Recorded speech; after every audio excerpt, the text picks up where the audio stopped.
U ovom videu pravimo prelepu tortu sa malinama. Voćna torta koju ćete praviti kad god vam se ukaže prilika. A ako ostanete dovoljno dugo, pokazat ću vam trik kako da zamenite čokoladno mleko. I ona se pravi ovako. Koru pravimo tako što umutimo 10 belanaca uz postepeno dodavanje 180 g šećera. Belance mutimo posebno kako bi nam se brže umutila jaja kad dodamo žumance.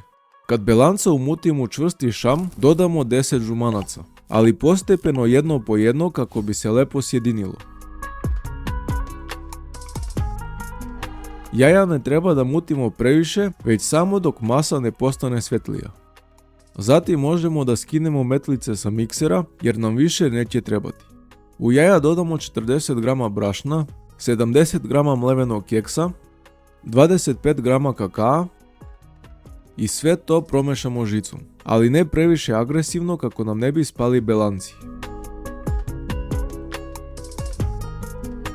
Kad smo promešali, pripremimo 3 okrugla pleha FI 25 koje smo obložili papirom za pečenje i smesu ravnomjerno presipamo u njih.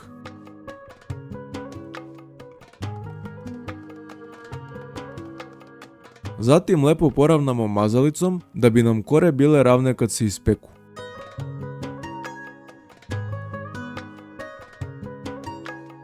I odnesemo kore da se peču na 180 stepeni 15 minuta, a zatim ih ostavimo da se ohlade. Za prvi fil u posudu stavimo 250 g margarina i malo umutimo kako bismo ga omekšali. Zatim dodamo 180 g šećera u prahu, 550 g kisele pavlake,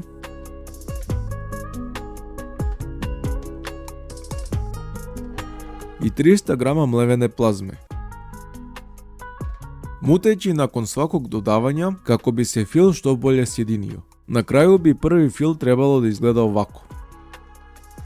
Za drugi fil u posudu sipamo 450 ml slatke pavlake i mutimo dok ne postane čvrsti šlag.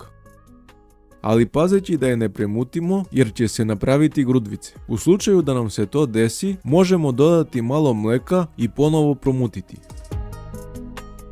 Tortu sklapamo ovako. Na tasni pripremimo jednu koru da bude okrenuta ka dole. Skinemo papir za pečenje i presipamo čokoladnim mlekom. Međutim, ako nemate čokoladno mleko da prelijete koru, bez brige. Pre nego da napravimo filove, mi ćemo napraviti naš koko preliv ovako.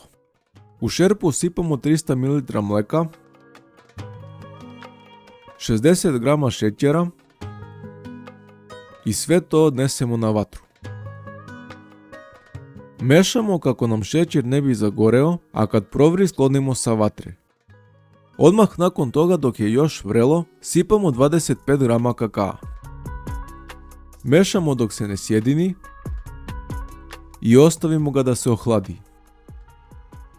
Kad smo nakvasili koru našim koko prelivom, ovo je dobar trenutak da koru obložite nečim kako bi vam bilo lakše mazanje. Zatim preko kore stavimo polovinu prvog fila, poravnamo da bude ravnomjerno raspoređeno, onda stavimo polovinu drugog fila, poravnamo, a onda preko drugog fila stavimo smrznute maline, a može i sveže. Ako više volite možete da stavite i jagode. Za celu tortu bit će vam potrebno oko 200 g malina. To bi trebalo da izgleda ovako. Kad smo to završili, stavimo koru preko filova, prelijemo koko prelivom i ponovimo proces.